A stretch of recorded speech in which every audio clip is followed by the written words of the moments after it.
Welcome to the Virtual Stab Comedy Theater. It's time for the Suzette Veneti Show. Please welcome to your screen, Suzette Veneti.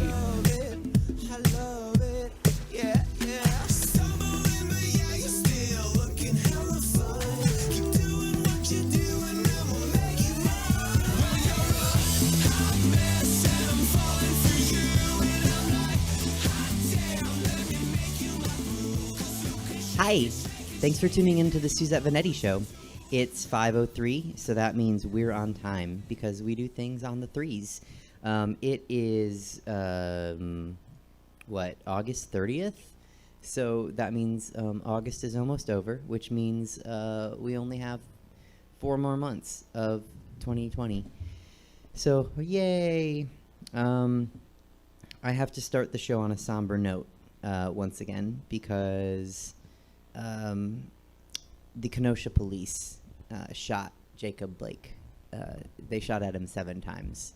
They hit him in his back 4 times, and we already did this year. We do this every day, and it needs to stop. And it's disgusting that it happens, and my sympathies go out to Jacob Blake and everyone that's been shot, every black man, woman, and child that's been gunned down in the street by law enforcement. So I hope this is the time that change sticks, and we're hoping that people do what they can to affect change. Also, a solemn goodbye to Chadwick Boseman, who passed away yesterday? 2 days ago. But whether it was yesterday or 2 days ago, it was far too soon. So rest in power. With that, the world's still crazy. A teacher in Texas, Taylor Lifka, had a virtual classroom where she had virtual posters supporting Black Lives Matter and LGBT movements and rights. And the school district shut her down. They put her on suspension until everyone said, really? And then they unsuspended her. So progress, I guess, maybe? The Roseville police are looking for a woman with blonde hair and a black tank top for using a stolen credit card. And I just want to say it wasn't me. I wear black tank tops sometimes, but it's not me. Brian Urlacher, a former football player for the Chicago Bears, is a big stupid idiot that he looks like. We didn't know that. IKEA and Lego collaborated on a product. It's called Ouch. Get it? Because you stepped on it. Melania's speech at the RNC was confusing, out of touch. Oh, no, I'm sorry. I mean Donald's speech at the RNC was confusing, out of touch, and full of lies and mistruths, yet somehow he was praised for it. Nope, Melania. I can't tell. They're the same. She was praised for it, most notably by writer Deanna Lorraine, who said the world needs more Melanias than they do Cardi B's. But I don't know. Cardi had the best reply with a 25-year-old nude picture of Melania. And the caption, didn't she used to sell that WAP? Oh, crrr.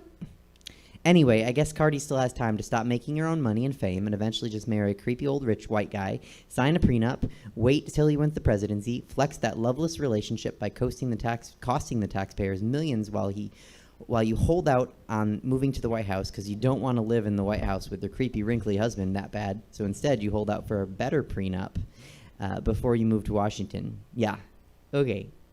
Or you could just be Cardi B and make your own money, make your own name, run your own game. Yow. Go, Cardi.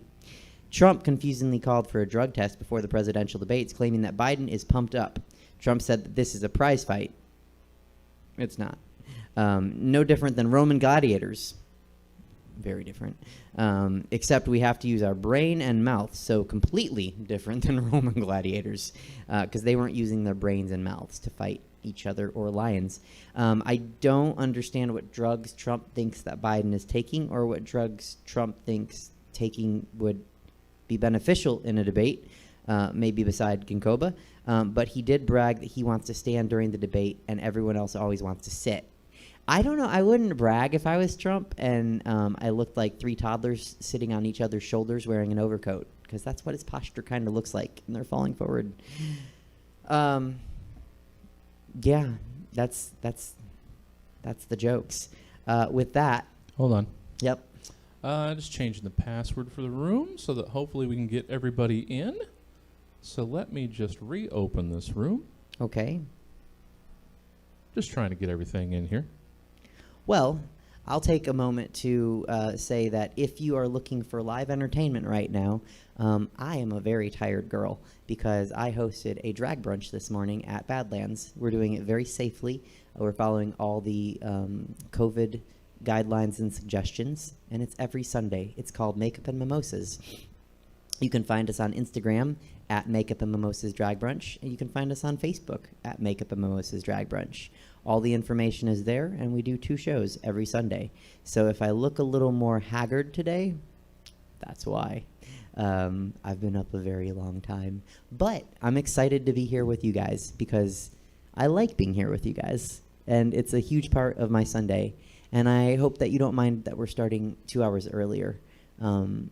It's still light out, and it's nice. Also, it sucks to get home in the dark. And then the day's gone.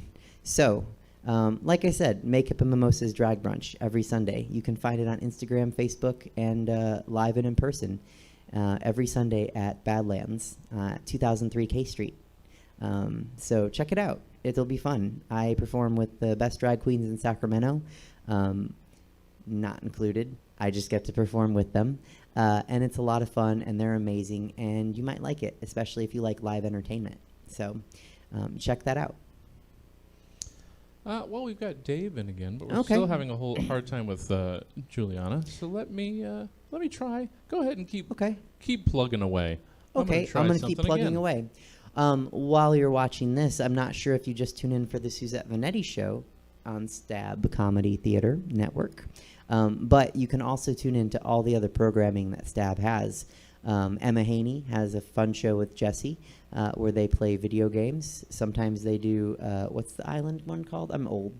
Animal Crossing. Animal Crossing. Yeah, we had That's a bunch right. of that this morning. The radish. It wasn't that? What was it this morning? Yeah, I mean, it was just our regular stuff. Oh, okay. You can watch them by Radishes, and now you guys are having comedy shows in Animal Crossing? Yeah, that's second and fourth Saturdays at 6 p.m. The new Ha Ha Horizons Animal Crossing Island Comedy Tour. All right, so now we've got it set up that hopefully, let me drop the link in there one more time. And let's see if we can make things work for everybody. Dave in there immediately again, right on top of it. It's the green room, the virtual green room. Real green rooms are easy to get people in. People just walk in and you say, "There's the green room." But virtual green rooms, sometimes they can be tricky. I don't admit to having an OnlyFans, but sometimes things don't work. So, what are you gonna do, right? Tried to set it to no password, but it still wanted a password. So let's see if this will work.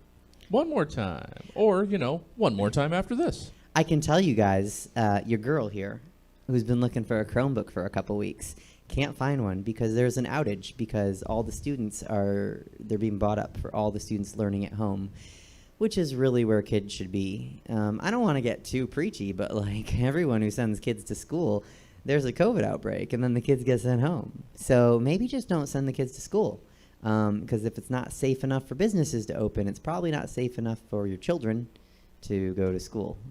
All right, looks like we're ready. So Looks like we're ready. Just Dave and Julianna Budgett today? It appears that it is. All right, cool. Well, the Dave is sitting here all ready for you. Okay. Without further ado, peers and queers, thank you for tuning in and hearing my TED Talk for the start of the show. And I'm going to bring in one of my favorite people, regular contributor to the show. You can find him on YouTube in his show In the Meantime.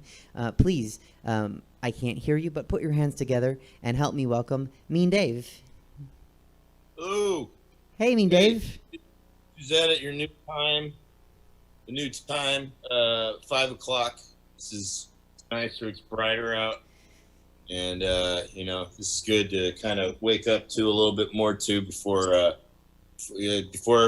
usually I would do this segment after our 6 o'clock Zoom show, another terrible podcast by Comics in Isolation. But today I get to do it before, so this is good. I didn't catch your first bit because I know we were having trouble with the Zooms and all that. What was your first? I assumed what your first bad news was going to be. What was it again? I just referenced that Jacob Blake was shot at 7 times and hit 4 times. That was horrible. Yeah. There's been. You can't. I actually got to make a meme that was very heartfelt. I should have probably uploaded it here, but for my background. But I rarely make memes. Not a big meme fan per se. There's only like 2 guys that make memes that really entertain me, and they're way into the fucking meme shit. But I made one today that was the scene in Pulp Fiction. That's the Mexican standoff with all of the with Jules, Sam Jackson, Tim Roth, aka Pumpkin, then Honey Bunny, which is Amanda Plummer, and John Travolta when he's coming out of the bathroom playing Vincent. And they all have their guns pointed at each other in the restaurant. And I basically, and the meme went something like, "This is America when you forget what Fonzie is like," and followed by "Bitch, be cool," because that seems to be what everybody's forgetting. There's been such a wonderful, contagious aspect to everything that's going on, and that's just an extreme desire to react to everything. I actually was working on a new joke in my set. It's hard to work on new jokes right now because we have Zoom comedy shows or whatever, but we did our drive-in show yesterday.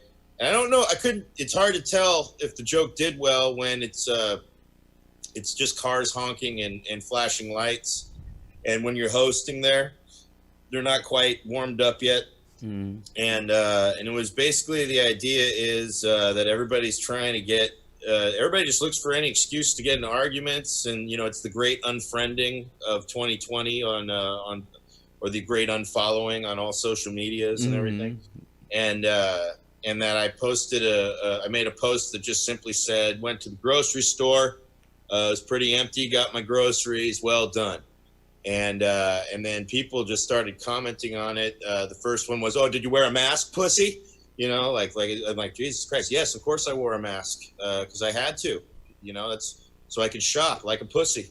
So I could eat and feed myself like a pussy and whatnot. And then the next comment after that was, "Oh, how can you shop at a time like this? Don't you know that kids are being trafficked?" And I'm like, Jesus Christ, everybody's just all of a sudden this like everybody, if you're not talking about child trafficking 24/7, there's something wrong with you, because apparently that's one of the, if you're aware of the moronic groups, QAnon and all that, apparently that's what's wrong with everything, is there's not enough attention in the media and everything to child trafficking, as if it hasn't been going on this entire time.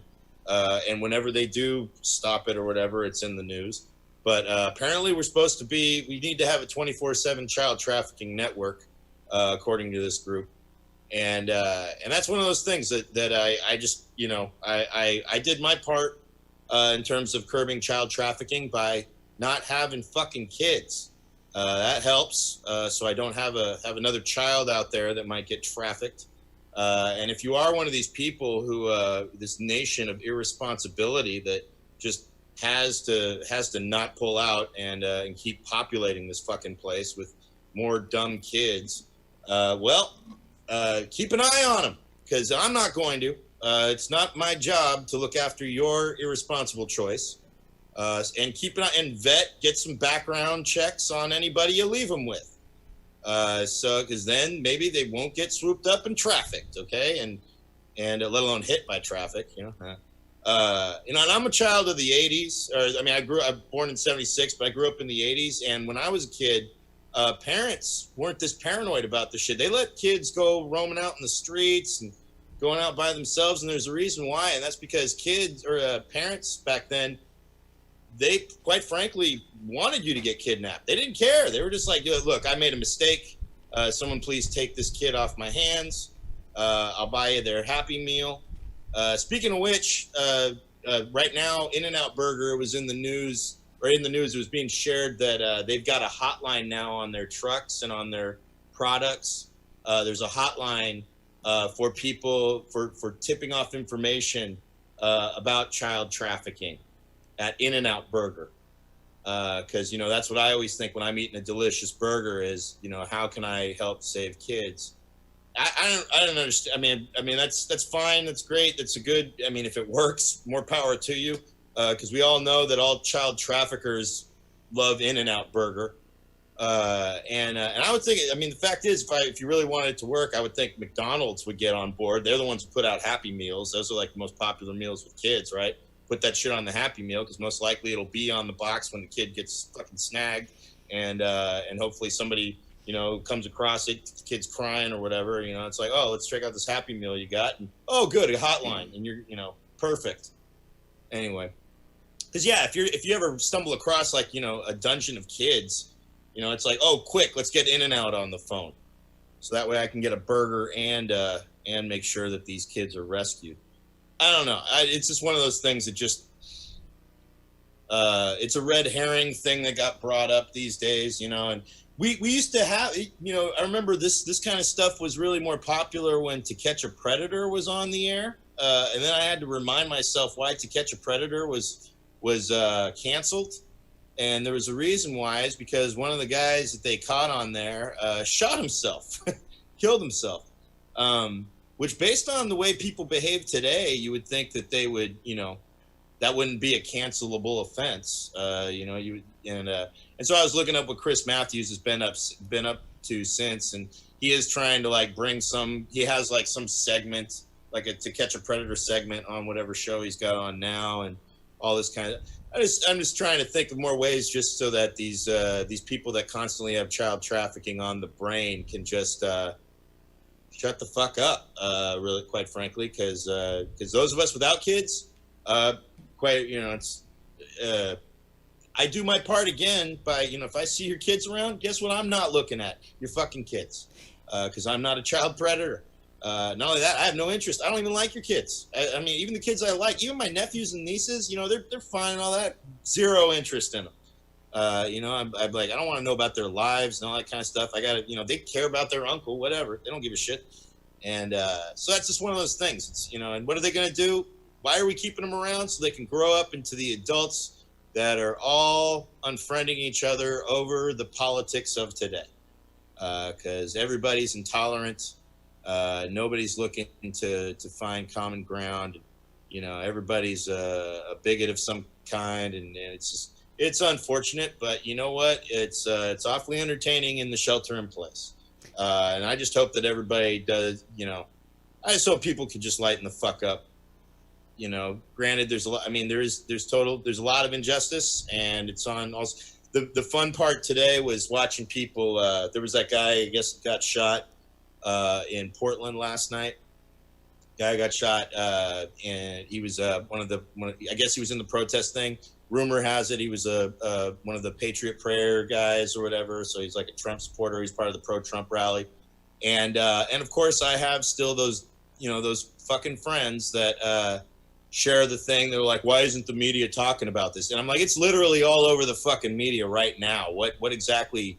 What do you want to bury? You want a story buried up your butt and out your mouth in order for it to be? What exactly do you need for this to, because it's everywhere? And they're like, oh, I just didn't see it on TV. I'm like, who watches TV still? Like, everybody's on their phones, man. I'm like, it was the top story on my phone. I took a screenshot of it and sent it to him, and he was like, oh yeah, well, it's on the internet, of course. I'm like, that's where everybody gets their fucking news, moron. And then there's a bunch of people. There was a lot of people that were going on and on about. I'm hearing myself in the thing. There were a bunch of people going on and on after that, saying like, "Oh, this is really sad. People getting killed over their political beliefs." I said, "I know, it really is sad. It'd be, it's kind of like, getting killed over something like, I don't know, the color of your skin. And of course, nobody had a response to that. So yeah, let's just. I'm just hoping that people can kind of lighten the fuck up a little bit on all sides and stop shooting each other and all that stuff. I know it's weird. I'm not I really do know that there's a problem with police, brutality and police procedure and murder these days. I also have a couple friends that are police officers, and which is really strange for a guy who's did a lot of drugs and drank a lot, and I know them, and it's a weird thing to know. They got good senses of humor too, because I remember making a joke a while back saying that if you want to let a police officer know how it feels, step on a donut in front of an officer, and make sure it's a jelly donut so they can see the blood. And one of my police officer friends clicked like on that joke. So I was like, he's a cool officer. He's got a sense of humor. So anyway, beyond that, I think I'm wrapping up with this. Before you go, yes. One point of correction, because I did the same thing last week. I was talking about To Catch a Predator, and I also said Chris Matthews. Chris Hansen. Chris Hansen. Yeah. I don't look like a Predator. Come on, man. That was easy mistake to make. They're both for shit. Sure. I did the same thing last week, and somebody caught me. And I just I don't think Chris Matthews is one of our viewers, but I don't want him. No, Chris Matthews is dead. Well, then he's not. Yeah, well, no, Chris Matthews let me make sure. Let me look that up there real quick. I'm think pretty he sure just left his job. No, Chris Matthews, because he was one of those guys that died. Let me see, Chris Matthews, commentator, looking it up. Fuck, he's still alive. You're right. 74. Well, we're breaking news on the show. Why is he alive? Chris Matthews is alive.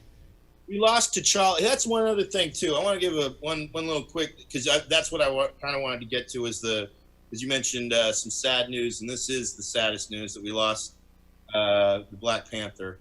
I'm a huge fan of the MCU. I became familiar with Chadwick Boseman because of his portrayal of the Black Panther, which was incredible, one of the best characters in the MCU, and to hear that he, had been dealing with cancer for the last 4 years was, heartbreaking, but also incredible that he put out an amazing body of work. He's the same age as me too. I'm like, man, way to make me feel like I haven't done much with my life. But and the thing about it is, I also was doing another podcast called The Trash, which is my friend Sarah Jam-Bruno and her boyfriend Nate Spears' podcast. And the subject of that podcast was watching this motherfucker's show, Bret Michaels, his My Life as I Know It show that was 1 season long. That was basically him just showing trying to pretend that he was a good dad and a good boyfriend to a woman that he proposed to at the end, who accepted, but they never got married. And I'm like, this piece of shit had he came close to death, and somehow he lived, but we lose T'Challa. And I would very easily, I would exchange this dude any day of the week to get T'Challa back, because I want to see Black Panther 2, but that's not in the cards. So. Well, I think they're still gonna make it. I think they're just gonna. They won't. They'll make it, but if I know, that's the thing. Of course, it hasn't even been. Body's not even cold yet, and everybody's trying to don't recast, don't whatever. I'm like, even if they do, they'll make sure it's like I who knows what they'll do. It's amazing what Marvel fans. That's America today. It's like somebody dies who's in an iconic role, and we're already worried about. We're worried more about us. Dear Marvel, please don't. It's like, motherfucker. Well, to be a comic aficionado, they will not recast. I'm positive, because the mantle. I wouldn't put it. The mantle of Black Panther goes to Shuri in the comics, his sister. It's business, and I just say if anything, if Marvel ever were to recast it, they would do. Marvel Studios would do it excellently. They've only done right by all their characters and all that stuff. And if they do figure out a way to because that was the other thing, is to make the sister become the new Black Panther, which is something from the books, that would also be awesome. There's many ways they'll do it, and they'll find a way. It'll be awesome. if we ever get out of COVID and are able to go to the fucking movies again. So who knows? I'm optimistic. I am too, but not so much about luxuries like that. I'm more optimistic of just the day to day. I'm alive, got my needs met, I'm good. So. Well, I'm glad to hear that, and I'm glad that we got to hang out today. No child has been trafficked around me, so that's a plus. It's a positive. Always vigilant. Well, I'm glad you're well, and I'm glad we got to hang out. Right on. And thanks for coming on 2 hours earlier, Dave. Oh, you're welcome. I'll be here next Friday or next Sunday at 5 o'clock. Whatever the fuck it is. Cool. We'll be here at 5:03. So I'll see you then, and See you then. I'll let you go to your Zoom comedy show. Will do. All right. Bye. Love you. Bye. All right, peers and queers. That was me and Dave. You can tip him. His information was on the screen. Make sure to send him some coin. Because we're all working hard to bring you this show. Also, Stab Comedy Theater right above my head. Send them some coin too.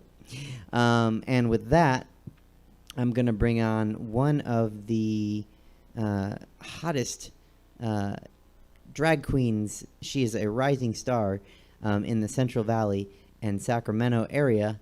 You can catch her digitally in a variety of shows. In the real world, you can catch her almost everywhere. And right now, you can catch her on Wednesday nights on Into the Draglands, which is on work.com. That's work, WERRRK.com. Or you can go to YouTube and search Into the Draglands. So make sure you catch her there.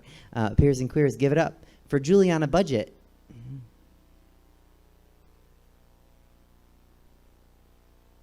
Oh, some technical difficulties. Julie, can you hear me? Am I on? You are, baby. Yes. Hi. Oh, okay. I was like, let me stand as still as possible and smile so that I look like I'm frozen. Hi there. How you doing? I'm all right. How are you? I'm doing amazing. I was so excited to get into drag today because I don't get into drag as often as I used to, and I miss looking so pretty. Oh, I think you look very good tonight. So thank you for joining us and getting into drag. Thank you, Kristen. Yeah, no, thank you so much for having me. When Helen was like, "Oh, Suzette's gonna do this little talk show and she's gonna interview people that got eliminated," and then you asked me to be on, I was like, do I get eliminated this week? Well, I can't say. You kind of almost spoiled it for me because I thought. Well, okay, so here's the tea on that, and just for our audience watching. So you are they've seen Helen Heels if they watched the show, because she was on the show sometime, I think, in June. And Helen is hosting my drag mother, by the way. Indeed. We'll get to that question. Because that's my aunt, so I got to hear some good stories about your mom. So she's hosting a show called Into the Draglands. Why don't you tell the audience about it?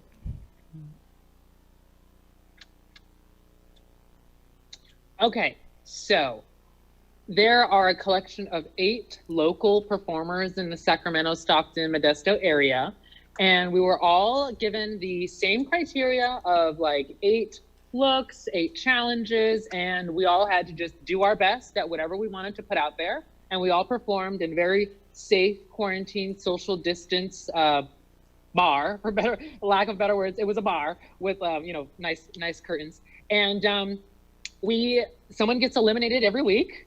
I'm lucky enough to last the first 2 weeks, and I'm hoping to last the 3rd week. It is on either YouTube on Wednesdays at 8 p.m. or on work.com. That's work with 3 R's. They could have put 3K, at 8 p.m. on Wednesday. And I'm hoping to win. I'm hoping to win. I swear to you, I entered that competition thinking, you know what? My drag mom she put this whole thing together, but she doesn't get a vote. She does not vote whatsoever. So there is no favoritism in this judgment. So I have to do really, really hard work just to win this thing. I'm really excited to show everything that I performed. So I'm hoping I don't get eliminated soon. Well, so to answer your question, and I'm not saying you do or don't get eliminated, but I shifted what I was gonna do because I was gonna see if I could do an official like elimination show after the fact, but I didn't talk to Helen enough to like find out how she felt about it, and then I never checked with Jesse to see how he felt about it to do it like a whole separate thing. So I'm not saying you go on or get eliminated, but I'm not interviewing queens who were eliminated on this show. So. Oh, on this show. Yeah. This is just because I wanted to bring you on this show for a while. So I'm just glad to have you on the show. God. Because I saw that Bijou came and had a really great time, and you had another drag queen. I know you've had Helen, but you had somebody else recently. I was searching up. I looked it up in the YouTube. I was like, who? Let me get a reference about what question she's going to ask me, because if I'm not prepared, I will be damned. Well, so we had Honey LeBronx recently. We had Aurora Lotmore. We had Apple Adams. Aurora was the one that I saw that I watched. So Aurora and I. Oh, go ahead. When it premiered. Yeah. Bijou when it premiered. Mm-hmm. And Aurora and I had a pretty great conversation about drag moms and drag families.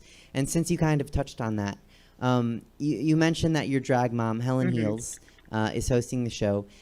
Your drag mom, Helen Heels, is the hardest working drag queen in Northern California, and one of the most popular drag queens in Northern California. What's it like to have Helen as a drag mom?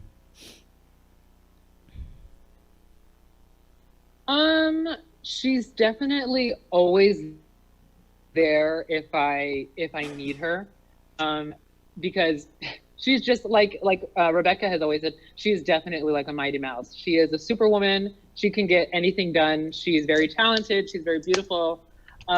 She can use a little work on, no, I'm just kidding. She taught me the basics of makeup, and I took it and I ran with it.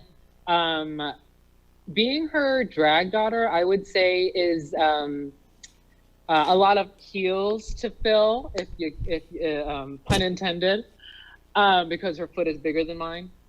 But I would say that although I claim her as my mother and she claims me as her daughter, I think that it's well known that I've kind of made my own sort of name in this sort of and as much as I love her and as much as I love to claim her as my mentor, I won't take the name, but I will honor it by being a good drag queen, hopefully. So what would you say if you kind of made your own name and she taught you the basics of makeup? Was there any other way that you learned from her still, or learned from her? So we've definitely had like time in the studio where we've had to like, I performed numbers for her that I felt I might do in the future, and she's given me notes, or we've done little like 8 counts just to break me out of the casual drag queen 8 counts that drag queens are known to do. That's cool. She always gives me notes, or wanted or unwanted, she will give notes, whether if I ask or not, on the drive home, because she usually drives me somewhere. I'm Miss Daisy. She's, I almost said Mel Gibson. She's, God. And that's just the way that it goes, because I don't drive yet. But she's a good mother, and she takes me wherever I need to go when I need to go. Let's say Morgan Freeman and not God, because we don't want Helen getting a Shirley MacLaine like head. She doesn't want. Okay, listen. Don't call her Shirley, but she already has a big Shirley MacLaine head, and it's in. That's why her tuck always looks so meaty. So she does give notes. So she's your mom, but I claim her as my drag aunt, and I don't know how she feels about that. but I say it enough that I think people believe me. And so she gives me notes on things, and I really like it, to be honest. I mean, I'm sure you get different notes because you have a different relationship.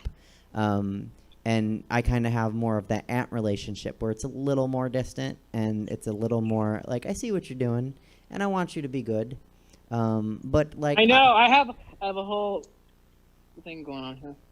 What do you got going on? But yeah, you have an aunt relationship. So like an aunt relationship as in she lifts like 6 times her weight, or like an aunt uncle kind of has a hair and her complexion. I get that. I get that energy coming from you too. How long have y'all known each other? I know that you're supposed to be talking and interviewing me, but I want to know. No, that's fine. No one ever asked me questions. It's nice. I've known Helen.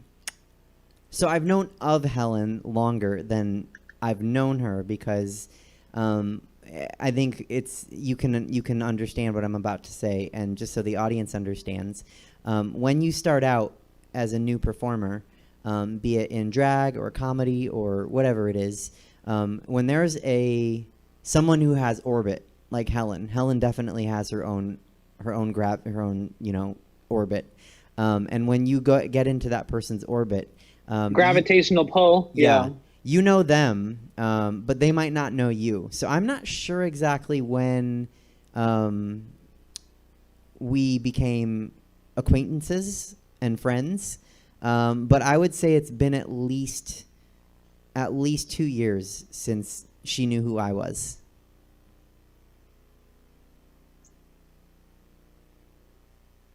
At least 2 years she knew who you were. Yeah. So is that because she didn't want to talk to you, or because you were too shy? No, I'm not shy. I think it's because when you're a new performer, and I'm saying this as myself, being a new performer, sometimes you don't know if people are going to stick around. Sometimes people pick up things and they do them for 6 months, a year, and then they quit. And so I think maybe I just wasn't. And Helen is wonderful, and she meets everybody, and she says hi to everybody. And so I'm not saying that she didn't, care. I'm saying I just don't think I was on her register, because when you start performing in Sacramento, we start at after hours, and Helen's not always at after hours. So if the bulk of my performances were at after hours, she might not have known I existed. I don't think it was until I started performing in bigger shows that I kind of, and maybe at that point it wasn't shyness, but I also wanted to kind of make sure that if I was going to introduce myself, that there was something to introduce. You know what I mean? I don't know if that makes sense. I understand what you mean. So you met her at like after hours. I think after hours is a good place to meet people that are going to book you. Oh, it can be. Because that's kind of where I got, not where I got my start for sure, but I remember going to after hours one time, and I won the this was back when there was a competition and they gave you a little prize at the end of the day. Is that when you were doing it? No, I started after hours in 2017. So it was a little bit different. Oh, okay. Well, I know when it was a little competition, after I went once and I got my keys stuck in somebody's trunk. No, not my keys. My ride got their keys stuck in their trunk, and they had to pay $200. But I won, so I won $25, and I gave it to them that night. But I did win, and I didn't get booked after that at Faces. So shout out to Merck and Apple for giving us a place to, and Rubik's for giving us a place, starter performers a place to perform. Oh, absolutely. That's such an important, and we've talked to, Apple was here, and we talked a little bit about after hours because she's one of my favorite local drag queens, to be honest. Yeah, I mean, there's no secret that she's my favorite, so we could talk about that for a while. But what, okay. Well, I was keeping the secret from you out of generosity, but okay. What they do is you're right. It's really important that they give new performers a place to perform, and not just new performers, but like if you wanted to go there to work on something that you were unsure of, maybe you want to test it out in front of a crowd and not just Helen, you could do that at after hours. So yeah, really, or if it was, I remember there being, this was after there was like prize money. So I was obviously not going for money or tips or anything, but there's always a cool theme that like superheroes or something that you want to, that you have a number in the back of your mind that you just want to show off to the children in Sacramento, and that you would win if it was still a competition, but you won't win because it's not a competition. But yeah, they have great themes, and they're coming back at Capitol Garage. So hopefully I will find the time to go and watch that show with a mask on. Yeah, it's the Apple and Merc Hour, I believe, is what they're calling it at Capitol Garage. So it's always an awesome thing to when established queens like Apple and Merc pay it forward and give talent a place to perform, because sometimes that's the only thing stopping people from getting noticed is they don't have a stage and a platform. So Right. I agree that's awesome. And they're good at it. They're great hosts. Oh, they're fantastic Both of them, hosts. both of them. And to bring it full circle, speaking of fantastic hosts, I think that it probably was at an after hours that I met Helen. It was definitely when she was doing the sleigh ground at Faces. But, certainly we've become closer over the last year and a half as we've done a lot more shows together. So that's been really cool for me. And I can imagine that she's a pretty supportive drag mom. Well, yeah, and what people need to understand, especially people that might see her at after hours in the future when we're not going through this hellhole, is that if you are a new queen and you walk up to her and say, "I want you to be my drag mom," she's gonna say no, but she might say yes to a drag niece. She might give you criticisms because she loves to talk shit. But please don't ask Helen to be your drag mom, because I'm the only one, and I will cut you.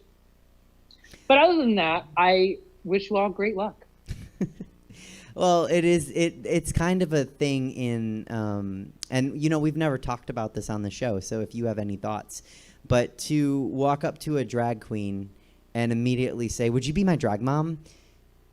is a big ask. It's a huge ask, and I don't want to say it's a faux pas, but I would say if you see a drag queen and you admire them and you want to start drag, don't ask them to be your drag mom. Just ask them what you can do to get started.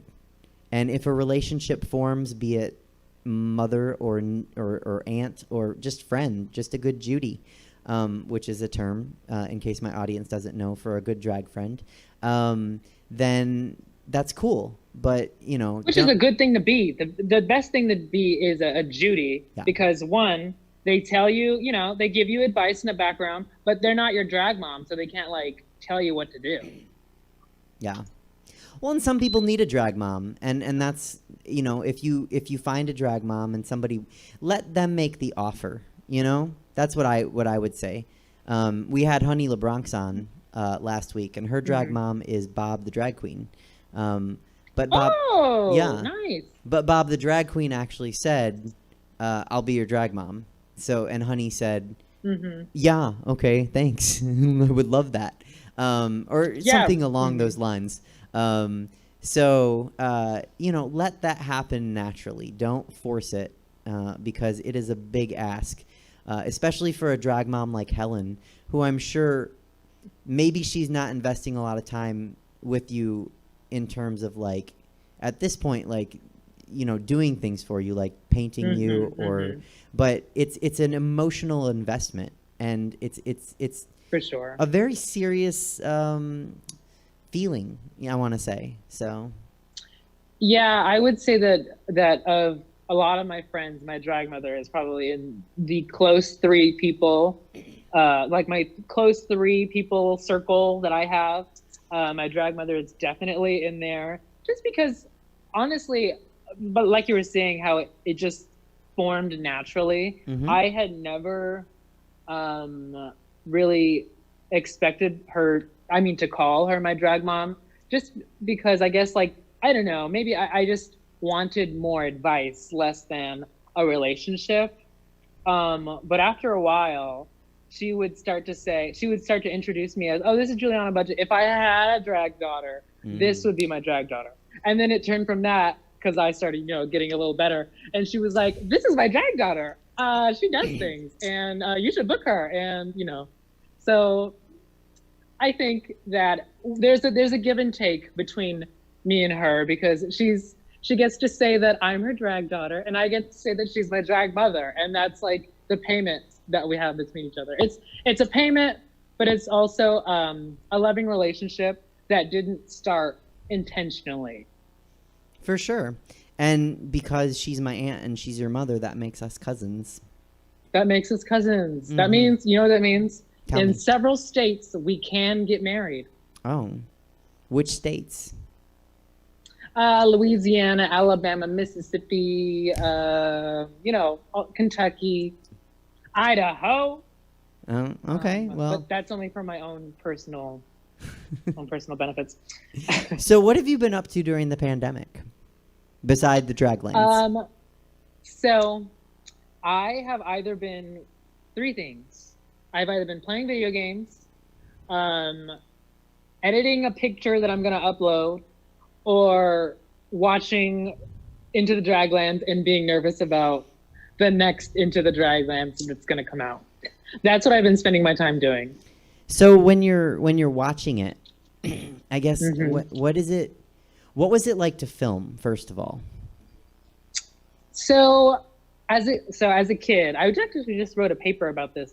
And as a kid, I used to carry around like a karaoke machine with a microphone with low cassette tape. And I would record myself like interviewing people and just like pretending that I was on like a show. So when I got there, I was like, oh, this is it. This is fun. I love this. I'm on set. I'm shooting. Where's the camera? Oh, my phone's on 10% battery. I said, where's the camera? Close up. Well, not too close, but close enough. But I was also very nervous because I knew that I was going to be judged in the future by people that weren't even there. But I knew that going into the competition that I wanted to do numbers that I felt couldn't be done in a club setting, club setting that drag queens usually perform at. 2, I wanted to do numbers that I have already wanted to do, like numbers I already had planned but wasn't able to do.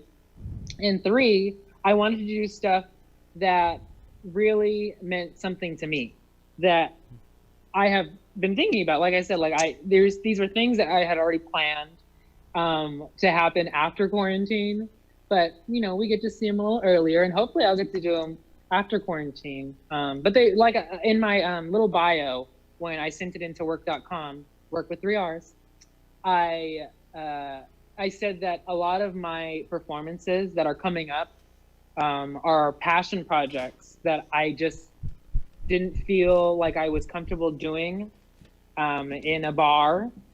So hopefully that shows, and the audience gets to see how passionate I am about every single category that we're given. So you mentioned that you filmed and you did all your performances. What was it like to perform? And it was in a bar, but it was during COVID, so there was no one there, like no audience. So what was that like? Is that new for you? So definitely new. It was filmed at Sidetrack. So like, I performed there before, and it's one of my favorite places to perform. So I wasn't that out of my setting, like out of my element, because the only thing that was different was the curtains all around, and there was a nice air condition right in front, and there was no people other than the people that were filming. Luckily, for a lot of my numbers, I at least in my humble opinion, I felt I did well enough to get a reaction from the crew. And it helped me realize what takes should I, because we were only given 2 takes. And I thought, okay, they react better to this one, to that one, so I'll pick that one. Even though they were told not to show any reaction, they showed a little reaction for me, and I took advantage of that. So I really hope that shows, and I get up to the top 3, and maybe you'll be interviewing, next time we interview, you'll be interviewing the winner of Dragland. It's possible. It's possible. I I know nothing, so I can't I can't tell you because I'm just. Well, yeah, no, that's why I didn't come with questions for you. Yeah. What's it like to watch? So now you explained what it was like to film. What was it like? What is it like to watch it when because you're watching yourself on a broadcasted show, and this is on YouTube and work.com, which is a huge drag channel. Is it exciting? Is it nerve-wracking? What are you feeling when you're watching? Okay, so it's definitely nerve-wracking. The first episode I watched alone. No, I watched alone and I live streamed it, and I just told myself, this is probably not the worst week for me. I feel pretty confident in this week. I think I'll be fine. So I wasn't nervous, and I thought they can't kick somebody off the first week. That would be horrible. So I wasn't too nervous, and I watched that alone. But the second week, I watched with a little bit of people, which it was musical theater week. And I didn't really, I wouldn't say that I expected to win, but I knew that there was a lot of pressure on me because I sometimes credit myself as a musical theater-y queen. And I didn't win. And that was a little like, well, shit, here I am in front of all these people that expected me to win and I didn't. And that was a little embarrassing, but I wasn't that embarrassed. Like I lived through it, and I didn't go home. I was safe. I wasn't in the bottom, so that's something to be happy about, I guess. But definitely nerve-wracking. Well, and at the same time, oh my God, I'm on TV. Yeah. And I can say, I watched the episode, and Tilly Creams won it. Yes. And she really delivered. So she did. No shame to anybody that didn't win, because Tilly stole the show. So I agree, because I'm glad that I'm saying this, because when I was deciding my numbers for the categories, I figured my first number is going to be a musical theater number that's fun, and I know everybody likes it. So I probably shouldn't do the same thing for week 2. I want to show a little diversity. So I made a choice to do a ballad. And what happened was 2 other girls decided to do the same thing. And I was a little outdone by somebody else. And that's totally fine. I'm happy for Tilly, for sure. But I'm upset for Julie. Well, happy for Tilly. That's okay. Because like you said, you're safe. You're back for week 3. And the preview is out. So what is the competition in week 3? You said the theme? Yeah. Okay. So the theme, the category is alternative. So we had to bring something out that was a little more like rocker or hot topic, stuff like that. Alternative. It can mean, several things. And that was actually something that I was pretty nervous about, because it's not something that I'm super familiar with, performing that sort of genre of music. But like I said before, there was something, there was a performance that I had already had planned in my mind. So I went ahead and did that. And I hope it shows how much I liked that song and doing that number, and how much I spent on my costumes for each performance. But I hope everybody tunes into this next one, because this one has me shaking in my boots. What time? The confident girl. What time does it air? 8 p.m.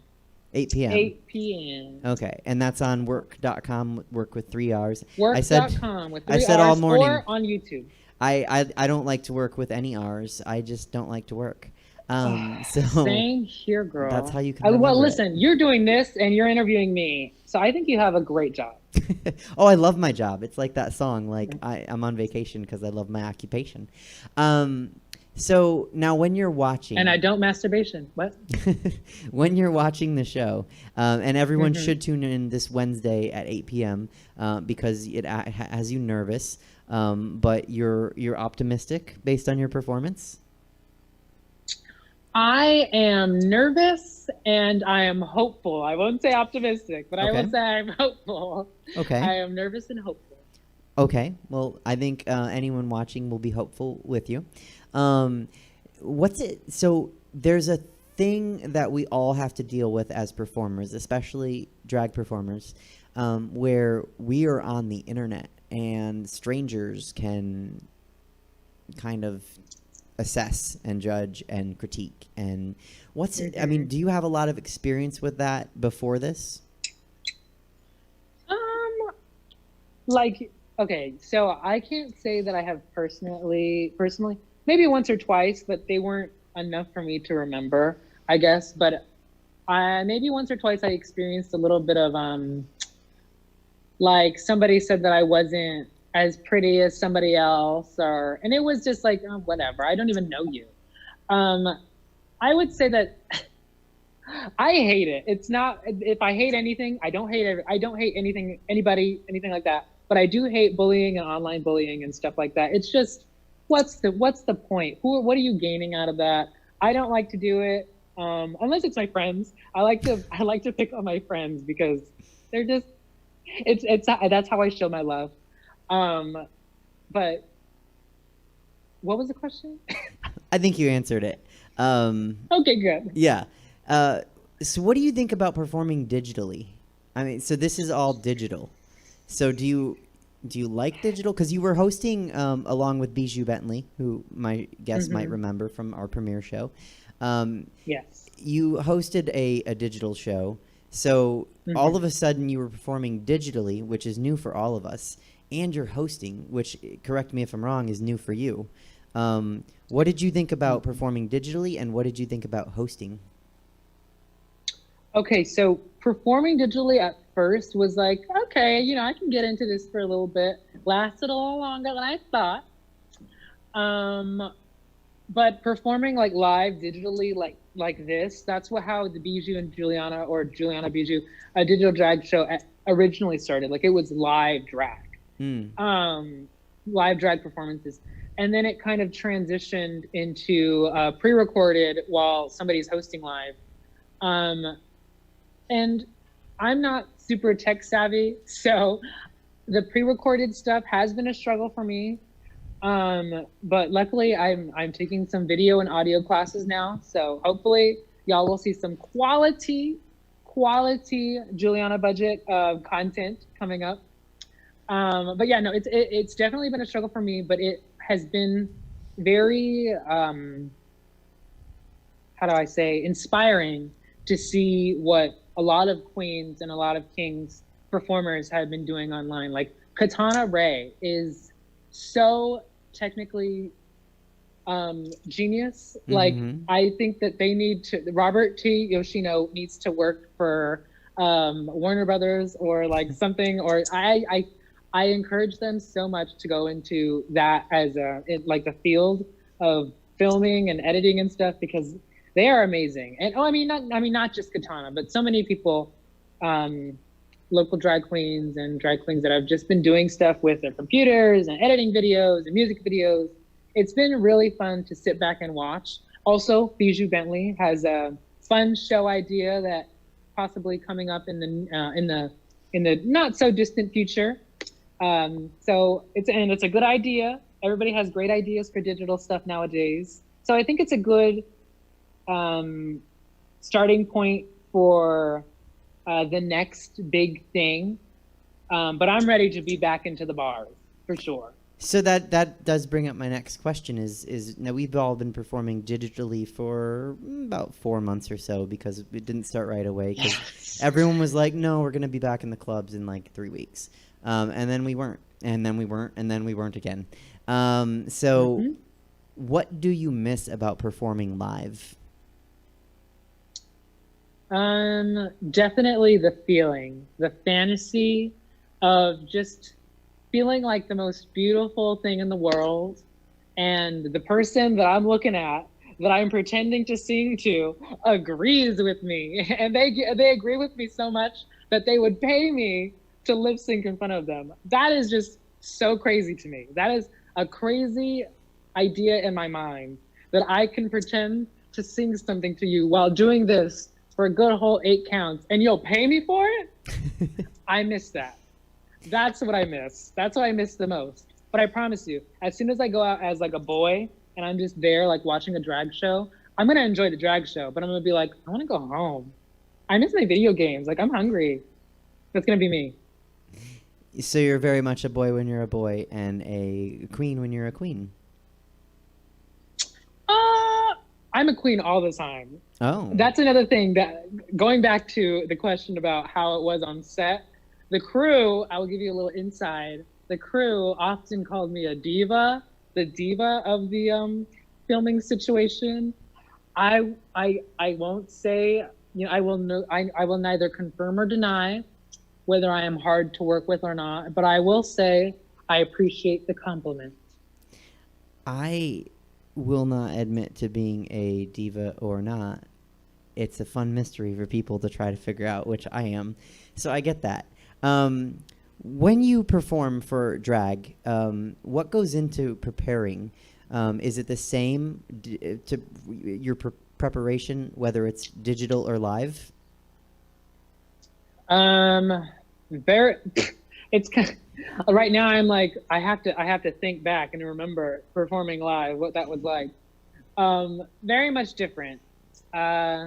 Because when you're in a, box like this, you only have so much to do. You can't, spend an 8-count grabbing a whole dollar from one person. You have less time to work with. You have less space to work with. Mm-hmm. But you also have more opportunity to use props that come out of nowhere, or like a fucking scrunchie that was just lying there. You have so much opportunity to use your small box that you can't see my right hand over here. You don't know what it's doing. So there's plenty of opportunity to create fun content being behind a camera like this, but it's definitely very different to what I'm used to, mm-hmm. and what I think is the most rewarding, not only because, they're actually giving you a dollar bill, but because it's human interaction. It's what people need. It's being half a drink in and halfway through a number, and this guy with a dollar bill in his mouth is coming up to you, and you're like, I don't want to do this, but I guess I have to. That's what I miss. Yeah. Yeah. Now, you said something that made me think of a question. I need to remember what it was. You are a theater queen, you'd say. Mm-hmm. Mm-hmm. Now, so you said this is different acting for you because you're used to being on stage and not so much in front of a camera. Yeah. I started in theater in like high school, and I continued it some. I'm gonna grab my charger just in case this thing dies on me. Oh yeah, I was gonna ask that. Do we need to wrap it up? Is your phone gonna make it? I'll put this bitch on the charger and okay. And then we'll see. I also have my drink here, so.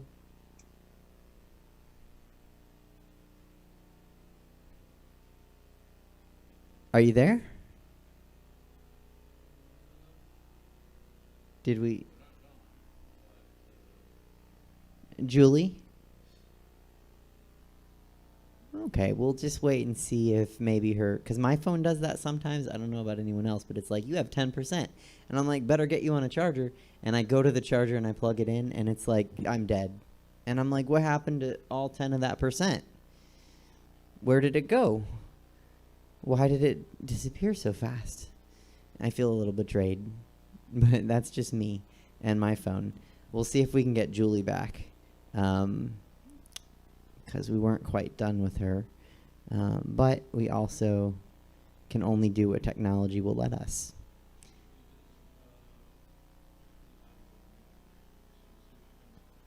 Okay, we'll see if she comes back. What other shows are at Stab coming up? Well, we just keep rolling stuff out. In fact, a new show debuting tomorrow at 5 o'clock, Monday at 5.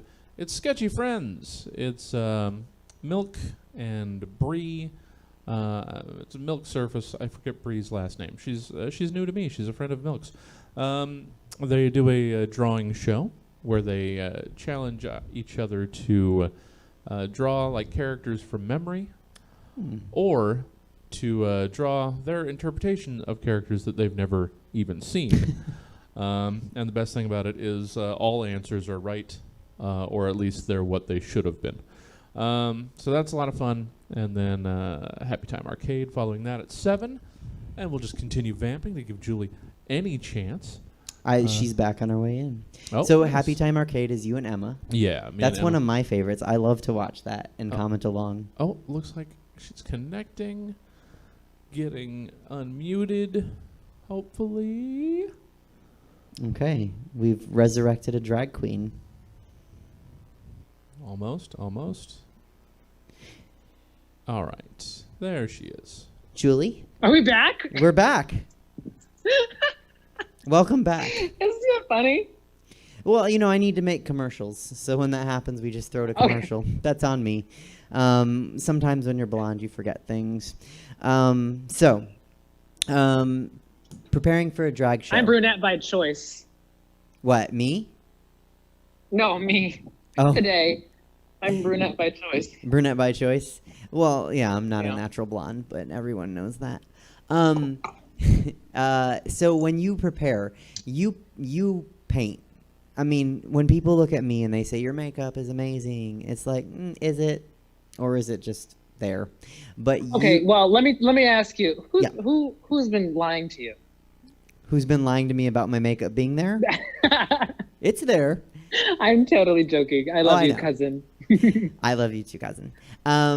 So we paint very differently. How long does it take you?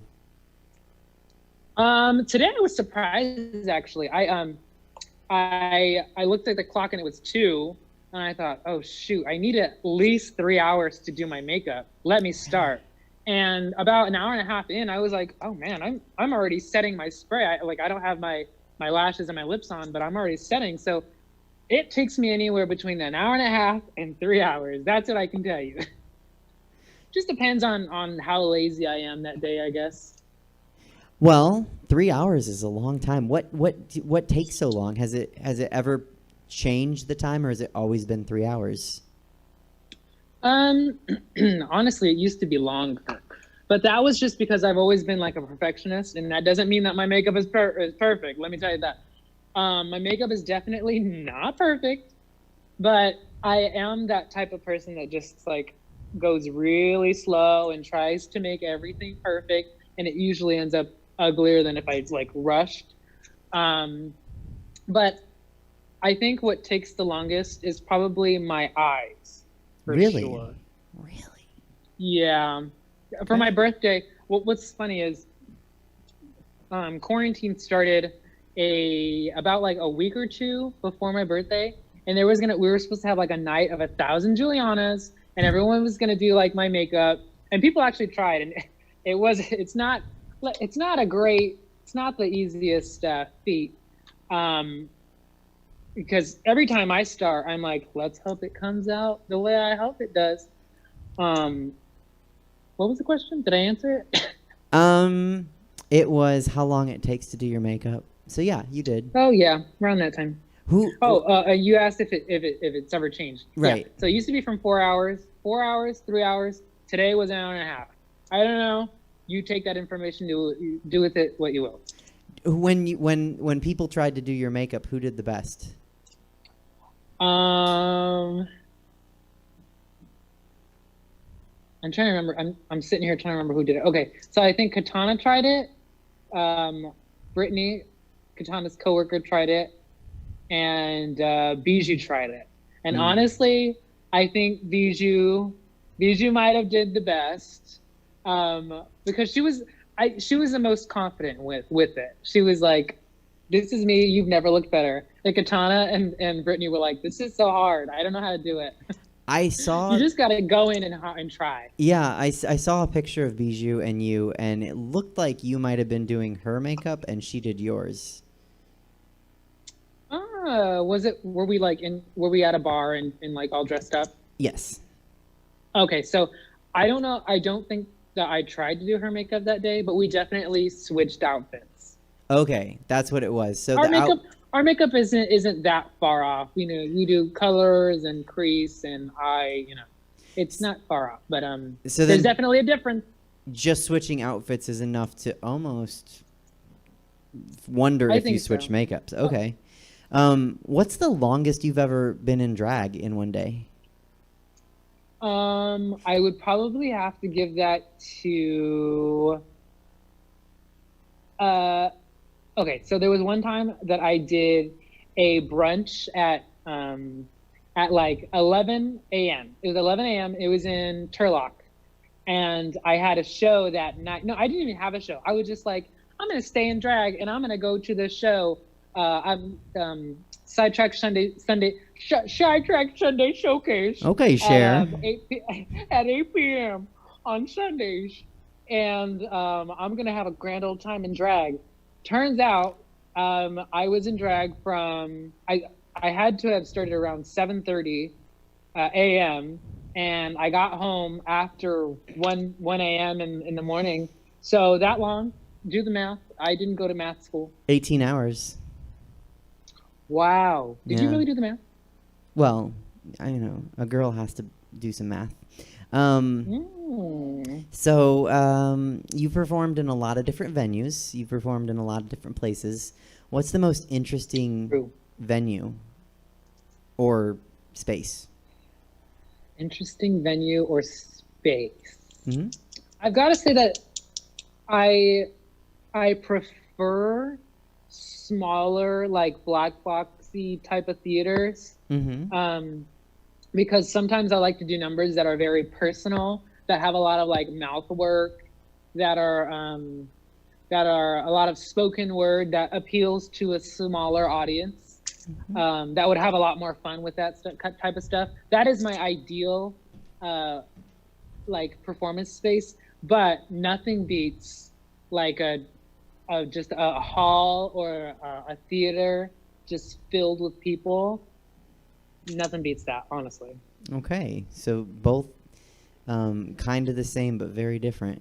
I can dig that. Yeah. Because as someone who's been on stage, also I can appreciate. Stab certainly isn't a black box. It's very bright in here, but it is a more intimate venue, and that has a lot of benefits to performing. You can just really connect with people a lot easier, and they're captive, and you know, a huge stage is also a ton of fun. So I definitely understand. I actually got to work with Sacramento's gay men's choir, and they did a production of it was like I wouldn't say it was like a full on stage production, but it was their version of The Wizard of Oz, and I got to play the Wizard of Oz. Oh. And I dressed all in green sequin, and I wore like a nice black wig with a black cape, and they gave me a script that I held on a clipboard. I did not even bother. I just was like blah blah blah blah blah blah. I was drunk, and I had a microphone, and they loved it. It was amazing. It was so fun. There was a lot of people in the theater. If anybody's watching that wants me to do some little side character work, call me. I love to do it, to just make a little cameo as the Wizard of Oz. But yeah, that was a really fun time. Just, you know, random people inviting me to say some stuff on a microphone. I'll do it for a price and and a mask. Your information is below you on screen. I don't know if you see the Twitch feed, but your Venmo and your Instagram is down there. So if people want to contact you, they can contact you that way. What's the coolest? Call now. What's the coolest thing about doing drag, in your opinion? The coolest thing would be that I get to be me, like to the fullest. I think being Julianna Budgett is being, my boy name is Ricky, is being Ricky, but like times 10. I think it's like my piece of armor. I'm just me times a million, and it's less of I don't have to be so shy. I don't have to be so timid. I get to be myself, and people like that. From what I've seen, people don't like that. You know, let me know. But I think but you're from okay. what I I've think people seen, like you. people keep liking, people keep liking my pictures and booking me or tagging me and stuff. It's a grand old time. I would say the coolest thing is, I would say living the fantasy, but the fantasy is just being my authentic self without any shame, if that makes sense. I think it does. I think that Okay. that's something that people they don't have to have done drag to understand that. And it would help if they have, Yeah, but some people sure. find their authentic But they selves. should. Yeah, everyone should try. I'm an advocate of that. Everyone should wait tables. Everyone should try drag. Everyone should play a musical instrument. Everyone should vote for Joe Biden in November. But now I'm just saying what I wish people would do. What is the worst thing about doing drag? Where do I begin?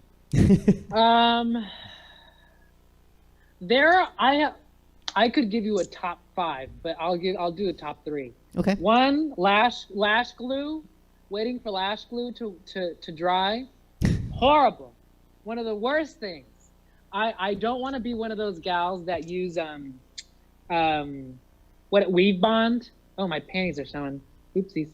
That use weave bond, just because I want to be a drag queen that says I use actual eyelash glue, but there's a price because it takes forever to dry. That's 1. 2 is your feet hurt all the time, and it don't feel good. And 3 would be getting in it.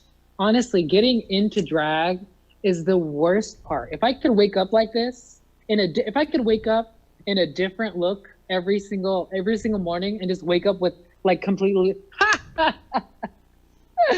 I would, if I could do that, but I can't. That's it's really interesting because we've had queens come on before and say the worst part is getting out of drag because it's so messy. I mean, I would say so, but if I naturally looked like this, it wouldn't be so uncomfortable. It would be like, what I just look like all the time. Yeah. So it wouldn't be uncomfortable. I would say if I could take all uncomfortability out of drag, honey, you'd be a Tu Wong Fu character? 24/7. Live in drag. I would be working at the 7-Eleven like this. You and Miss Cracker. What is the craziest performance you've ever given? Craziest performance. I've done some crazy ones, but I think the craziest performance was when I performed as a green alien for it was Delta Works Dirty Work. Mm-hmm. So it was in front of Delta Work herself. Delta Work and Eureka were there. And it was a little competition that I was a part of. And I was pretending to be an alien, and I had a light inside my mouth, and I was speaking alien language. And I had my wig just tied to my head. That wig wasn't going anywhere. I was wearing plastic parachute pants. So I was sweating and a choker. I was so uncomfortable, but bitch, I won. Well, congrats. But yeah, I would say that's the hardest and most craziest that I performed was that number. As you can see, I like to have little coiffed wigs. So doing crazy stuff isn't really my gig. But every once in a while, when I put on a Liza wig, I'll give it to you. Oh my gosh, my panties. Yeah, check them. So now you said you watched the show with Bijou, and the show has reformatted a little bit since then, and you watched the one with Aurora. Did you see where we asked Aurora rapid fire questions? I did not. But if that's coming, that's here. We're here. Are you ready? We're here. Julianna Budgett, are you ready for rapid fire questions? I am, but let me just show you. I am in full body for this interview. Oh. Well, do you want to give a twirl and show us? I don't, because there's a bunch of safety pins back there. No, there's actually not. But it would be better if I was wearing go-go boots. But I only wanted to do that so I can stand up for this rapid fire questions time. Okay. All right. Well, thank Take a you quick thank sip you and then I'll be for ready. being full body. It's gorgeous, and I'm sure the audience appreciates it. And Just here for we you, go. Suzette, just for you. Oh, thank you. I'm not gonna lie, I'm not in heels, but I'm here in a dress. Okay, rapid fire questions. What is your favorite thing about the existence of brunch? Oh, the French toast. Oh yeah, that's a good answer. That sounds really good. What is Or it? the mimosas. Also a good answer. What is a drag name you didn't end up using? Anne, like Anastasia. Vivian. Okay. What is your favorite wig color? Ooh, lavender. Ooh. Really? Sorry, brunette. Sorry, I'm wearing you right now. Oh, she bit me. Ow! Just kidding. Have I seen you in lavender? Yeah, no, that was the first wig that I had ever gotten. Oh my God, this wig is too. I mean, this dress is so short. The first wig that I had ever gotten styled by Liz, who is my wig styler, contact not really Liz, was a lavender wig, and it's now in my room in the back somewhere. But yeah, I love lavender hair. I'm pretty sure you have. You just didn't. Kind of looks a little gray in certain lighting, maybe. Oh, and I think that sounds familiar. So maybe I just saw it in the wrong lighting. What was I gonna say? I think. Oh, I was gonna say. You said your dress is short. I was gonna say I think you stole it from me. What is your? Do you name your wigs? I don't name my wigs. I'm afraid that if I name my wigs, it's gonna get a little too personal. And when I'm undressing in my room, I'd be like, I'm being watched. Like, Greta, look the other way. I would have to turn them all around. Right. So I don't get it that personal. But they are all beautiful enough to have names. I will say that. When you put on a bra, do you clasp it in front and spin it, or do you clasp it in back with unnatural arm movements? Baby, I don't wear a bra. Oh. No. Sometimes I do wear a bra. I'm not wearing a bra today because this is sheer and it would show through and it just wouldn't look cute. But I usually have it in the back, just so if I do get involved with a little bit of trade, he has something to work towards, and it's not super easy in the front. For sure. But when you put it on, do you snap it in front and spin it to the back, or do you? Oh no, yeah, I snap it in front, spin it to the back. I want the easiest work. Sure. Trade has to do all the work. Yeah. Well, that was the funny of the question. I was like, do you snap your bra in front or back? And you were like, I want Trade to work hard, and like, where? I do that awkward. Yeah, that's also my go-to drag move. If that was the next question. It can be. What's your go-to drag move? Actually, it's probably this. Or a little bit of bobbing and a swaying. I wish I was wearing go-go boots. God. Okay, go ahead. Next time. How high is when I win, I will be wearing go-go boots when you have me on again. How high is too high for high heels? Okay. I know I'm in the house of heels, but I would have to say 6 inches. They're great for pictures. I love to wear high heels for pictures. But walking, a good 4-inch pump is about as high as I will go. If it's a platform, I'll do 6 inches, but 4 inches for me, personally. No, I'm same 6-inch platform. That's my jam. Ooh. What is your favorite regular show to perform to? Oh, well, I mean, there is a little bit of favoritism, but I love my Paradise babies. My I forgot what it's called. Eves of Paradise, every Thursday at 11 p.m. when it used to happen, when we weren't in this dome. Eves of Paradise or Sidetrack Sunday Showcase, just because it's just a great venue. on Sundays. What is your favorite venue to perform in? Well, I wish I could say one of the.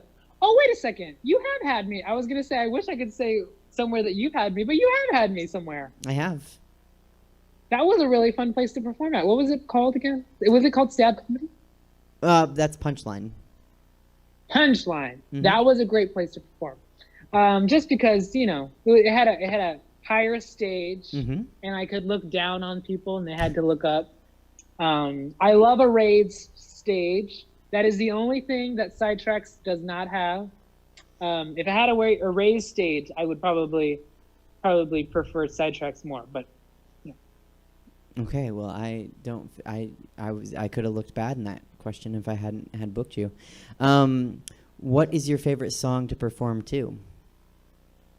ooh, favorite song to perform to. I have plenty of favorite songs, but I think one number that always gets me hyped if I have all my props and the right costume on is the medley from Sister Act, where she goes through 6, 7 classic songs, and it's just rapid fire. I'm running around the room doing this, grabbing dollar bills, kicking, itsy bitsy teeny weeny polka dot bikini. I love that because it's high energy. It's gonna get me paid. It's a great closing number, and I have fun doing it. I'm gonna sweat, but I have fun doing it. Okay, this is let's see, what's the funniest thing? This is the slowest rapid fire questions I've ever had. Well, we're chill, and you're answering long, so No, I'm getting lost in it. It's my fault. What is the funniest thing an audience member has ever said to you after a show? The funniest thing an audience member has ever said to me after a show.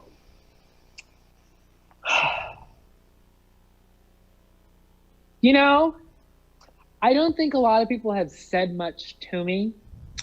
I think it's always fun when the chasers, the drag queen chasers, they walk up to you after a number and they're like, hey, what's your name? What's your number? And I'm like, this turns you on? This is it for you? I'll give you my Facebook, not my phone number. But we'll chat. I would say the guys that hit on you in drag, especially me, because I feel like I look like a clown. Yeah. There are some drag queen chasers, and that's everyone knows. Don't friend a Facebook friend when their only mutual is Suzette Veneti. Oh God, I was just about to say that. That is so true. Or do. Yeah. Who is your favorite LGBTQ activist? My favorite LGBTQ activist. Okay. Angelica Ross. She was in a Pose. She played Candy. I started following her after I saw her on Pose. She's always streaming on Instagram Live, talking to another activist about Black queer lives and how to empower them, or just how she feels. Other than Angelica Ross, who I think it's just Angelica Ross on Instagram. Also watch Pose. I love Peppermint and Bob the Drag Queen and Monet Exchange. If they come out with something on Instagram, it's a Black queer story. It's Black queer voices that I just love to listen to. And I think everybody should listen to them because they have great things to say. They're not always the most informational. They're not the smartest bunch, but they are very fun to listen to. And I think everybody should listen to them. What's your favorite item on the gay agenda? Item on the gay agenda. Uh-huh. Item on the gay agenda. Uh-huh. That is a very odd question. Can I have an example of an answer? What's yours? Well, so an item on the gay agenda might be bottomless mimosas for all. Yeah, it's kind of a tongue-in-cheek question. Okay. I like a bottom full room and bottomless mimosas. That's Because I'm a top. very good answer. A drag queen top. Hard to Let's believe. see. What do you think COVID has affected more, the straight dating scene or the gay dating scene?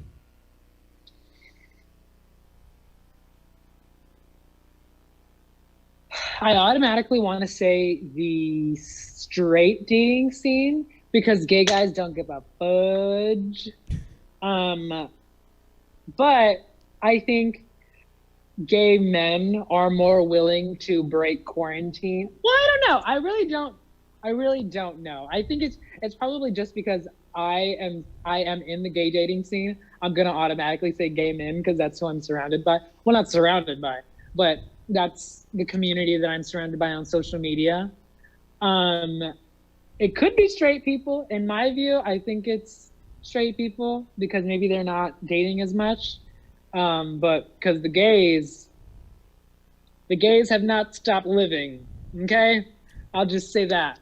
Well, I'll tell you this as your older cousin: if you wear short dresses and high heels, you'll be surrounded by men. Halfway there. What's the favorite position to imagine straight people having sex in? Straight people? Uh-huh.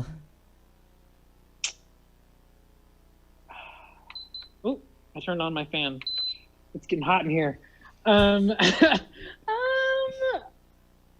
My favorite, I don't have many. Imaginations quite like that. But I would have to say maybe the funniest is like wheelbarrow. Oh. That's probably the funniest. That's the one that I like to imagine the most. What Yeah. do you want to disclose what your favorite sex position is? Oh, missionary. This is a weird transitional question. Do you cook or bake? I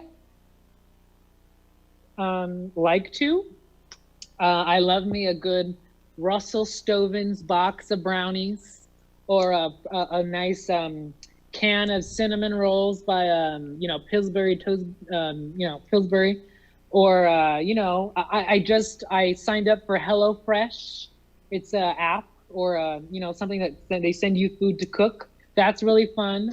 But I don't cook or bake from scratch very often, but it is an enjoyable experience if anyone's looking for date ideas.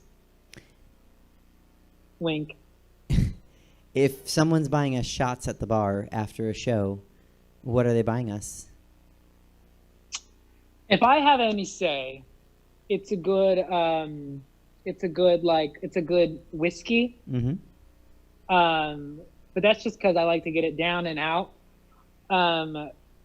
If I don't, No. You do. something- You do. if it's- You have all the Oh say. yeah. It's a whiskey. It's a whiskey. What kind of whiskey? Jameson, Okay, I needed to know of course. the good. If someone's buying us, Why are you here right now? Are you at my front door? Do you have Jameson? no, but I want the audience Yeah. to know, and that way, if you and I are ever at a bar at Shy Tracks, and someone wants to buy us shots, now they know what to buy us. Shot.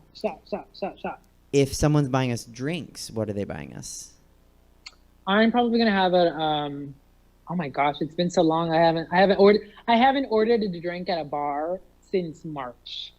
I would have to say a whiskey sour with Jameson, or a Long Island iced tea is my favorite. Good choices. Or what's the one with ginger ale I can't remember.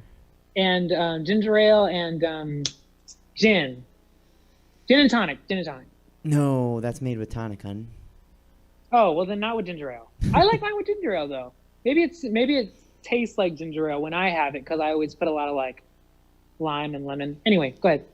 Next question. That would be a gimlet, but I think those are good too. A gimlet. Mm-hmm. You know what? I like dim lit settings, so I'll accept that. If there's toilet paper, is it over or under? Over. If it's under, you're a psychopath, and we cannot be roommates. I won't date you. And your shit smells bad. Who is your favorite drag queen? Oh, my favorite drag queen. As much as I would love to say my drag mother, because I love her and all. I love Apple Adams. She's my favorite. She's so kind. She's so sweet, and we've never had a problem. And she's just so fun. And did I say Apple Adams? I meant to say Suzette Veneti. Oh my gosh, that's what I meant to say.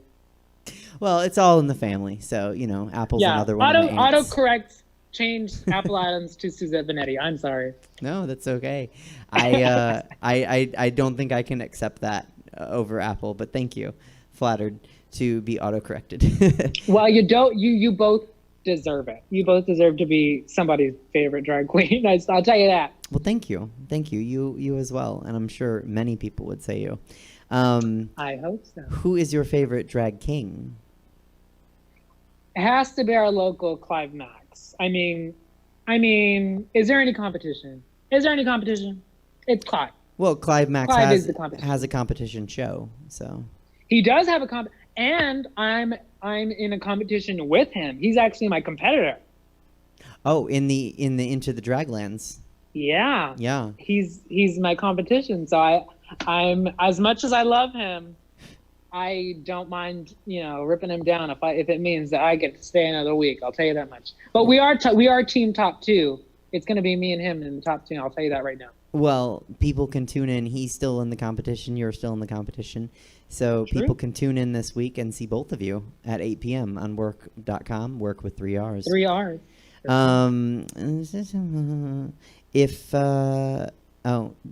you think I'm pretty? Do I think that you're pretty? Girlfriend, would I lie to you? I don't know. You don't know?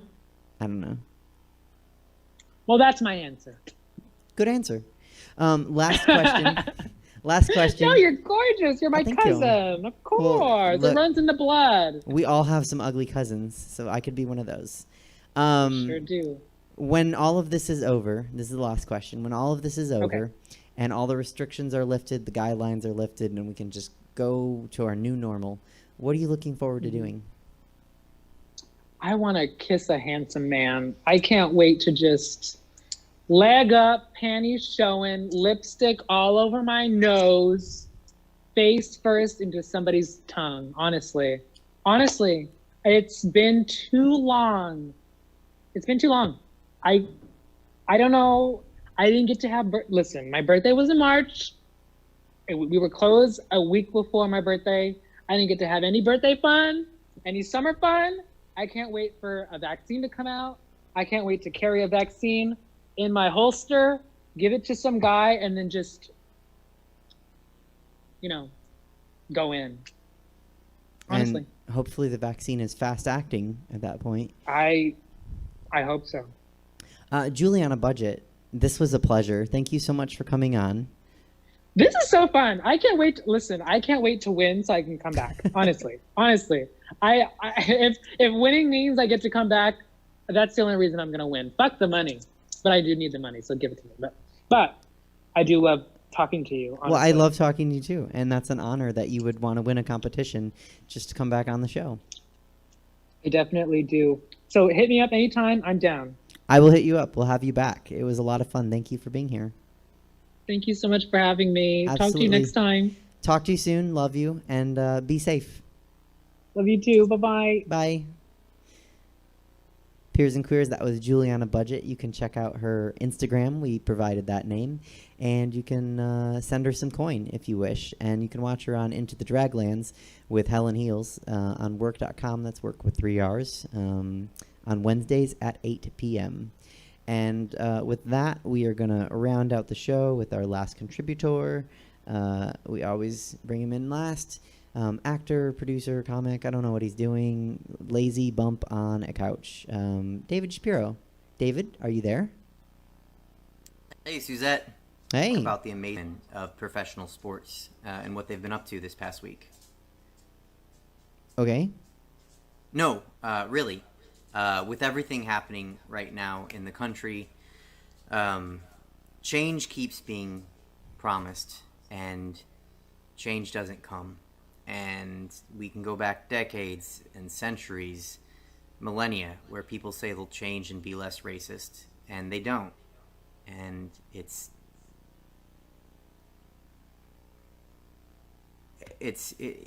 you just want it. You want change to come, and it doesn't come.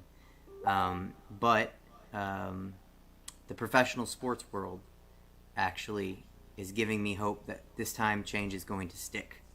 Of course, professional sports ground to a halt due to the novel coronavirus, COVID-19, earlier in the year. And for a while, no one knew if professional sports was going to come back. But those of us that know about sports knew that it would come back because there's too much money tied up in it. So we knew that it had to happen. The NBA, which is being played in a bubble in Orlando, is always at the forefront of social justice and change. They've been finishing their season and starting their playoffs now for the last few weeks. And they have messages on the court. They have messages on the uniforms. The announcers are talking about the messages when they announce the games. You can't miss if you're a spectator or a fan of the NBA, you can't miss the message that the league is putting forward. But And there's a what's the- problem. What's the problem? Most fans of NBA teams are already forward-thinking and social justice activists in a way. So it's a bit of an echo chamber. The players are giving a message, change is needed, and the fans already believe change is needed. So it doesn't change much, honestly. It's just people agreeing with other people that agree with them already, which doesn't lead to change. That's what makes this so amazing. The players, led by the Milwaukee Bucks this past week, stopped playing. Why is that important? Well, it wasn't a strike. They didn't forfeit the game. It was a stance. It was a boycott, actually. Their game against the Orlando Magic couldn't happen because they didn't take the court, which meant that the money that was spent on advertising, televising, everything about where the money is made in professional sports was gone. It didn't happen. There were no tickets sold, so they didn't even get ticket revenue. When that game couldn't be played, the Lakers and Trailblazers didn't play. And then the Rockets and Thunder didn't play. And so for a night, there was no NBA at all. It just supposed to happen, and then it didn't. And the WNBA, who's even more forward-thinking and more social justice up front than the NBA, they were really quick to join the NBA arm in arm, literally, and say, no more. We're stopping. And then baseball teams took the field, observed 42-second moment of silence for Jackie Robinson, and then walked off the field. Didn't play. And then other baseball games shut down until there was no baseball or basketball. And then football teams started canceling practice. And your favorite, the hockey, the NHL, started canceling playoff games. Sports just stopped. And this is the most unique year ever for professional sports because it's all happening at once.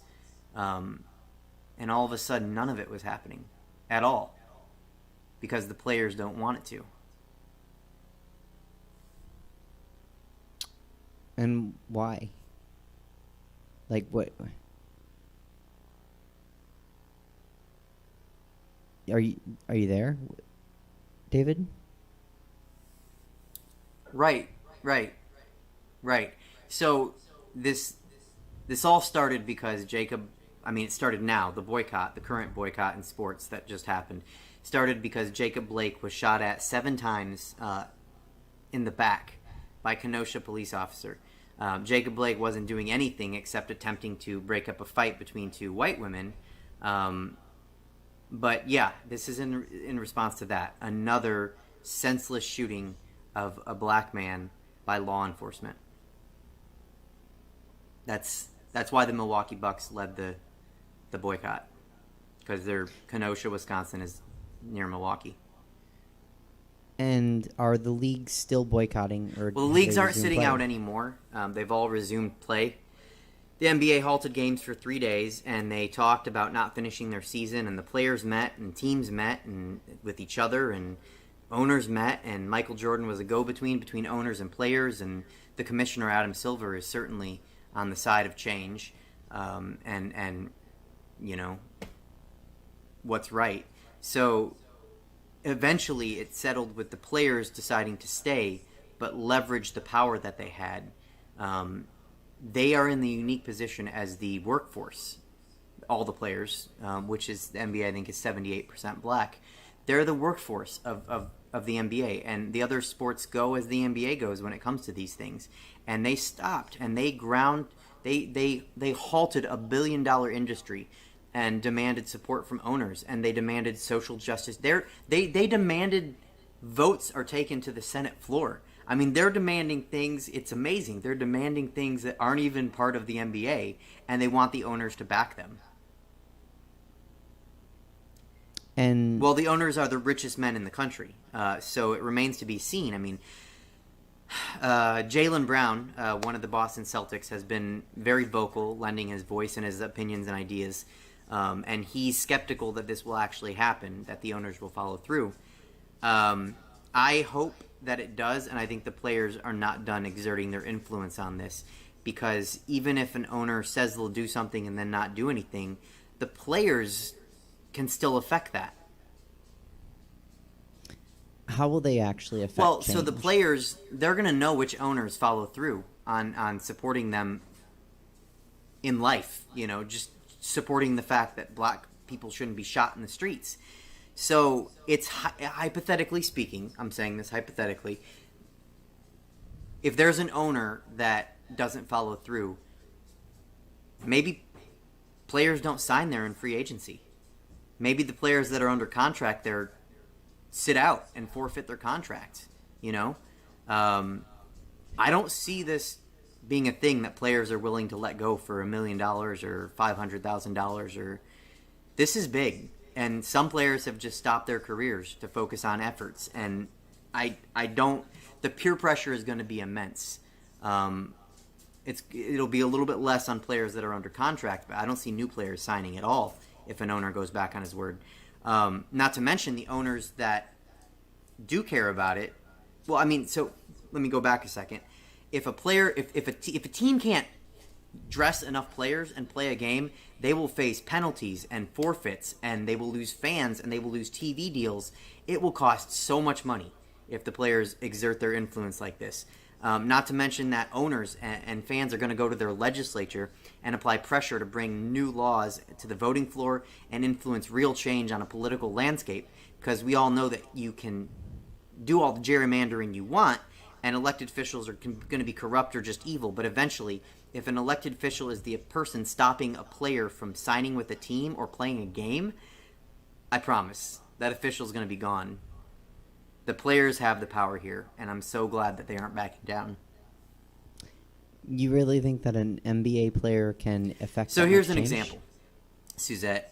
We live in Sacramento, California, and Right. Sacramento has a basketball team, the Sacramento Kings. We also have a notoriously corrupt and racist DA, Anne Marie Schubert. Even though she's extremely terrible, she keeps getting voted in. It doesn't matter who her opposition is, there's enough support for her. Now, let's say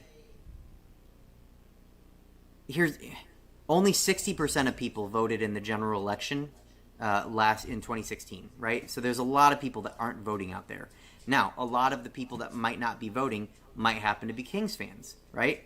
So let's say athletes get more and more frustrated about, this happening, and one of them decides to say, like LeBron James. Let's say LeBron James said, I would sign in Sacramento if the DA got voted out. Let's say he meant that, and Sacramento fans knew he meant that. She'd be voted out. She's not going to win a popularity contest against LeBron James. I think politicians are going to find out how fast they're not the popular and powerful people on the playground once they start going against athletes. So what happens next? We don't know.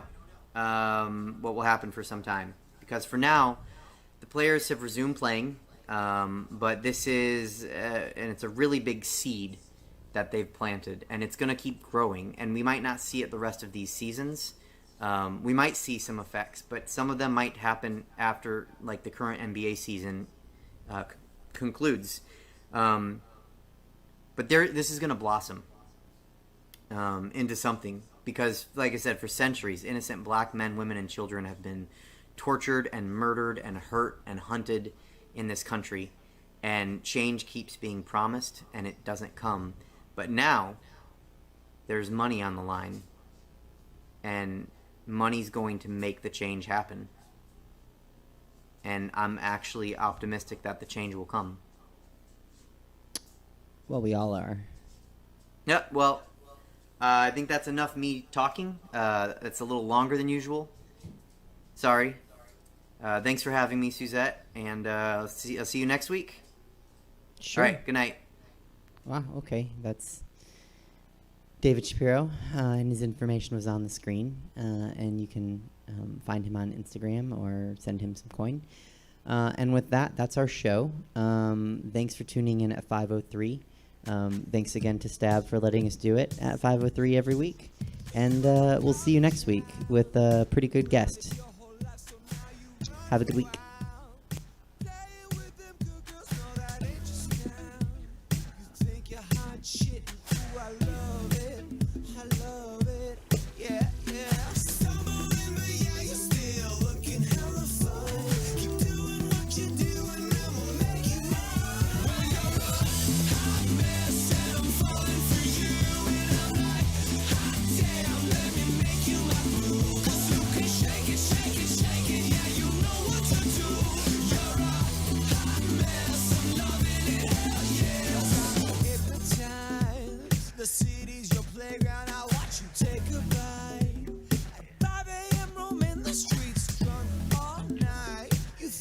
Hot shit, and ooh, I love it.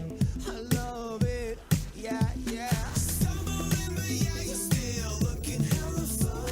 Keep doing what you're doing, and we'll make it mine. You're a hot mess, and I'm falling for you. And I'm like, hot damn, let me make you my boo. 'Cause you can shake it, shake it, shake it. Yeah, you know what to do. You're a hot mess, I'm loving it, hell yes. Hot mess, and I'm falling for you. And I'm like, hot damn, let me make you my boo. 'Cause you can shake it, shake it, shake it. Yeah, you know what to do. You're a hot mess, I'm loving it, hell yes.